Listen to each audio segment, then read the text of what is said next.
Tonight, there is a memorial for the two teens who died in a crash. Both were seniors at Palmer Ridge High School in Monument. All day today, as the news spread, fellow students and their parents stopped by to say goodbye. The other two teens in the car survived. One of them from Palmer Ridge, a senior, is in the hospital with serious injuries. The driver, a 17-year-old, now arrested and facing several charges, including vehicular homicide. He used to go to Palmer Ridge, but he recently transferred to a school in Parker. Now, the crash itself happened at 1 this morning on Hodgen Road at Roller Coaster Road in Black Forest. Troopers tell us the driver blew through a stop sign, lost control, and then crashed. And troopers tell us the Mini Cooper smashed through a fence and hit several trees before eventually coming to a stop. State Patrol says alcohol and speed are factors in this crash.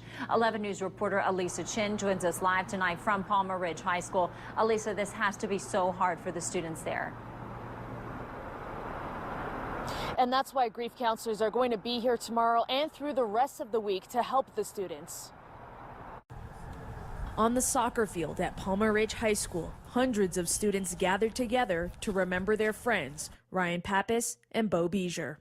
Beau Begier is one of the greatest individuals I've ever met. He's enthusiastic, encouraging, outrageously awesome, and I can't even fathom it. As a person, he was always funny, always pretty nice.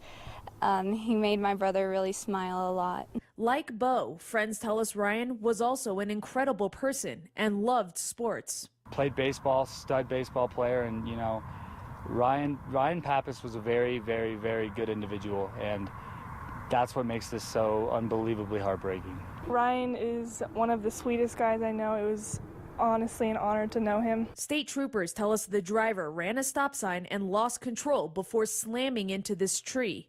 Beau and Ryan were killed. As the memorial continues to grow at the crash site in Black Forest tonight, parents we talked to knew the teens and told us the entire community is grieving with the families affected. You just can't imagine, being a parent. It's how painful that must be. Just that they know that we're hurting too. Investigators say alcohol was involved in this crash. This is a horrible thing, so how do you make something good come out of this? But maybe, just maybe, someplace this ends up saving somebody else's life because they learned out of this.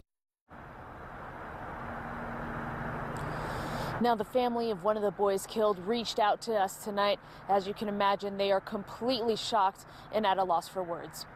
Live in Monument, Elisa Chin, KKTV 11 News. So devastating. All right, Elisa, thanks so much. So many kids are hurting tonight. We spoke with the district superintendent today. She told us hearts are with the families of those boys. And they are going to come together as a school to try to cope with that tragedy. One of our main goals is to make sure we're providing the right kind of support based on the individual needs of each student, each staff member, each community member, and really just we're here for you, and whatever we can do to support you, we want to. Whenever a community is impacted like this, especially when young people are involved, impacted by such a tragedy, parents are always looking for ways to help their own kids cope with it. 11 News reporter Mecca Rain is joining us now. So, Mecca, what should parents know? Well, Don and Diane, these young people are dealing with death, and for some, it's their first time. The school district psychologist says parents are encouraged to talk to their kids about what they're feeling. What we suggest is that parents really reach out to their students, talk about what has gone on. And talking about what's gone on may be extremely hard for the friends of the two teens who died in this crash early this morning. School counselors and psychologists say the best thing students can do to get through this hard time is express their feelings, and for parents to watch out for signs of grief. Extreme responses too that we are more concerned about too would be longer lasting things such as not being able to sleep or to eat, or just generalized anxiety that doesn't go away. Now, those things the school psychologist just mentioned may seem like no-brainers. Here are some other suggestions she has for parents. Again, encourage them to talk to someone. That could be a parent, a friend, or other family member. Make sure your kids get some exercise to relieve stress.